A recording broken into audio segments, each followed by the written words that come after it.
అందరికీ నమస్కారం. నా పేరు కిరణ్. ఈరోజు భారత్ బంద్ తెలంగాణలో ఎస్పెషల్లీ ఎలా జరిగిందో మాట్లాడుకుందాం. ముందుగా ఈ పింకీ బానిసలకి, పింకీ కార్యకర్తలకి నా తరపున ధన్యవాదాలు. ఎందుకంటే ఈ రోజు మీరంటే ఏంటో జనాలకి మీ నిజ స్వరూపాలు మీరే చూయించుకున్నందుకు. మొన్నటి దాకా జిహెచ్ఎంసీ ఎలక్షన్లప్పుడు బీజేపీ గెలిస్తే బందులు, అరాచకాలు జరుగుతాయని రోడ్లెక్కి రోడ్ షోలలో చెప్పిండు చిన్నదొర. ఇప్పుడు ఎవరు చేపిస్తున్నారు విధ్వంసాలు, బందులు? ధర్నా చౌక్ నే ఎత్తేశారు హైదరాబాద్ లో. అంటే తెలంగాణ ప్రజలకి కనీసం ధర్నా చేసుకునే అవకాశమే లాగేసుకున్న ఈ ప్రభుత్వం ఈ రోజున రోడ్లెక్కి భారత్ బంద్ చేసింది. జనాలకేమైనా ఈ ప్రభుత్వం నచ్చట్లేదు, వాళ్ళు చేసే పనులు నచ్చట్లేదు అని చెప్పుకోవడానికి కూడా ఒక అవకాశం ఉంది. అది కూడా మీరు లాగేసుకుని మీరు మాత్రం ఈ రోజు అరాచకం సృష్టించారు. ఏంటి చేసిందేమో రైతుల కోసం అంటారు ఈ బంద్. కానీ నాకైతే ఒక్క రైతు కూడా కనపడలే. మీకు కనపడ్డారా? ఎక్కడ చూసినా ఖద్దరు చొక్కాలు, గులాబీ, కాంగ్రెస్, కమ్యూనిస్ట్ కండువాలు, రోడ్డు మీద దుమ్ము ఎక్కడ అంటుద్దో అని కార్పెట్లు వేసుకుని మరీ కూర్చున్నారు. కొన్ని చోట్ల అయితే హాయిగా చైర్లలో కూర్చున్నారు. రోడ్ల మీద కూర్చొని జనాలందరూ కూడా ఆఫీసులకి వెళ్లే టైంలో వాళ్ళని బ్లాక్ చేసేసి రాస్తారోకోలు చేసి రోడ్డు మీద కూర్చుని ఏం చేస్తున్నారు? బిర్యానీలు తినుకుంటూ కూర్చున్నారా రోడ్లు బ్లాక్ చేసుకుంటా? ఇన్ని రోజులు చిన్నదొర మీద కొద్దిగా రెస్పెక్ట్ ఉండేది. ఏదో ఒక మూలన వేరే దేశంలో పోయి చదువుకుని వచ్చిండు, పని చేసుకుని వచ్చిండు, ఎంత కాదన్నా కొంచెం సెన్స్ ఉంటది ఈ మనిషిలో అనుకున్నా. Today you proved me wrong. ఇంత సెన్స్లెస్ గా అధికార దాహంతో జిహెచ్ఎంసీలో ఓడిపోయారని కడుపు మంటతో తెలంగాణ ప్రజల మీద ఇంత కక్ష సాధింప. ఇది తెలంగాణ వెస్ట్ బెంగాలా? సరే, పింకీ కార్యకర్తలంటే పాలేరుల్లా బానిసలుగా ఎప్పుడో మారారు కాబట్టి తూచా తప్పకుండా చిన్నదొర మాట విన్నారు, అరాచకం చేశారు అనుకుందాం. What about police? పోలీసులు పబ్లిక్ సర్వెంట్సా, ప్రభుత్వ కార్యకర్తలా? వేరే పార్టీ వాళ్ళు కేవలం బంద్ అనే మాట అంటే చాలు హౌస్ అరెస్టులు చేసేసి ఎక్కడి వాళ్ళని అక్కడే ఆపే పోలీసులు ఒక మినిస్టరే రాస్తారోకోలు చేయండి అని ఓపెన్ గా చెప్పినా కూడా ఎందుకు ముందస్తు చర్యలు తీసుకోలేదు? ఎందుకు హౌస్ అరెస్టు చేయలేదు? ఒక్కో ప్లేస్ లో ఒక్కో ఇన్ఛార్జ్ అని ఆ ధర్నాకి ఇన్ఛార్జీలు పెట్టే స్థాయికి వెళ్లి ఆ లిస్ట్ రిలీజ్ చేశారు. అయినా యూ డిడ్ నథింగ్. అసలు ఏం చేయలేదు పోలీసులు. Are you not public servants? మీ జీతాలు మా ట్యాక్స్ల నుండే కదా వచ్చేది. మీరు ప్రజలను కదా కాపాడాలి. మీ మీద ఇంకా ప్రజలకి ఎలా నమ్మకం ఉంటుందో చెప్పండి. పోలీసుల ముందే జనాలని బెదిరించారు, కొట్టారు, కార్ టైర్లలో గాలి తీసేశారు, రైల్వే ట్రాక్ మీద ట్రైన్లను ఆపారు, ఆ పాల ట్రేలు, వస్తువులు పగలగొట్టి బయటపడేశారు చిన్న చిన్న షాపుల్లో. MLA Arikapudi Gandhi, who is a Pakistani lover, ఆయన పోలీసుల ముందే ప్రశ్నిస్తున్న ఒక ఆయన్ని నెట్టేస్తాడా? దొబ్బేశాడు.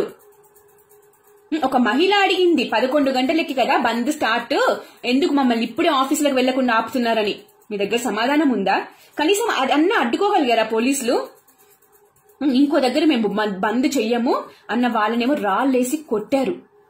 ఆల్రెడీ కరోనా లాక్డౌన్ వల్ల కష్టాల్లో ఉన్న ఎన్నో మధ్యతరగతి కుటుంబాలు షాపులు పెట్టుకుని వస్తువులు అమ్ముకుంటుంటే దౌర్జన్యం చేస్తారా, పగలగొడతారా? కొన్ని చోట్లయితే పోలీసులే తీసేస్తున్నారు సామాన్లు, మీరు షాపులు బంద్ చేసుకోండి అని. Is this how you protect public? Is this what you call democracy? చట్టం అధికార పక్షానికి చుట్టమా? అసలు ఈ రోజున ఎంతమంది పోలీసులు అరెస్ట్ చేశారో ఈ తప్పు చేసిన వాళ్ళందరినీ? ఎంతమంది వాళ్ళని గృహ నిర్బంధంలో పెట్టారు? ఎంతమంది మీద కేసులు పెట్టారు? రిలీజ్ చేయండి మీరు ఒక డాక్యుమెంట్. ఇంత చేస్తున్నా లిక్కర్ షాపులు ఎందుకు బంద్ చేయలే? ఎప్పుడు లేనిది ఈ రోజే ఫుల్ సేల్స్ అంట. ఎవరు కొన్నారో అంతగానం మరి నేనైతే మీకు చెప్పక్కర్లేదు. అయినా ఇది ప్రజల తప్పు.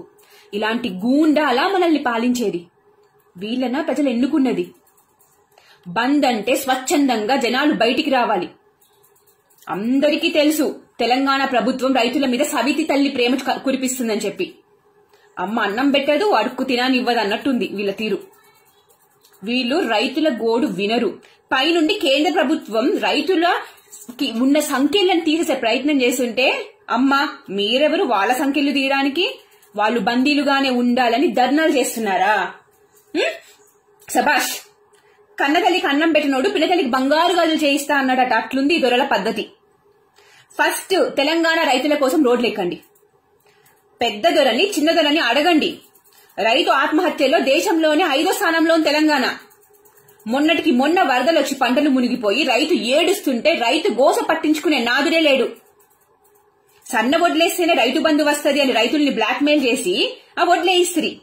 సన్న వడ్లు పండించాలంటే పురుగు ఎక్కువ, ఖర్చు ఎక్కువ, వచ్చే లాభం తక్కువ. ఆయన దొర మాట విని రైతులు పండిస్తిరి. ఏం చేసిండు? కొనుక్కుంటలేడు సరికదా, పట్టించుకునే దిక్కు లేదు. చక్కగా రైతు బంధు ఇస్తలేరు, రైతుల పింఛన్ దేవుడెరిగింకా. ఆ ఉచిత ఎరువులేడిపాయే. రైతులని సంఖ్యల్లో వేసి తీసుకెళ్లినప్పుడు ఎవరి ప్రభుత్వం ఉంది తెలంగాణలో? మక్కలు కొననే కొనం, మద్దతు ధర ఇచ్చుడే సాధ్యం కాదు అన్న నాడు ఏరి ఎమ్మెల్యేలు, లీడర్లు. వీటన్నిటికీ కడుపు రగిలి ఇక్కడ తెలంగాణ రైతులు కదా చేయాలి తెలంగాణ బంద్. కానీ నిజంగా రైతు భారత్ బంద్, తెలంగాణ బంద్ చేసే స్థాయికి ఎదిగాడా? అడుగడుగున ప్రభుత్వం, దళారులు మోసం చేస్తుంటే చేతగాక ఆత్మహత్యలు ఎందుకు చేసుకుంటున్నారు? ఇప్పుడున్న రైతు చట్టాలు సరైనవే, రైతులకి మంచి చేసేవే అయితే మరి రైతులు ఇంకా ఆత్మహత్యలు చేసుకుంటూనే ఎందుకున్నారు?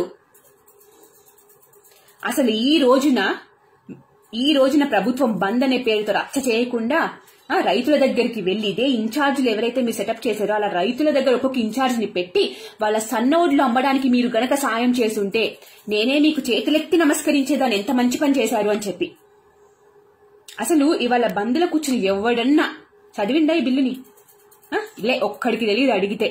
దొర పిలిచిండు, బానిసలు వీళ్ళు, నీ కాల్మొక్త బాంచనని వచ్చిర్రు అంతనే.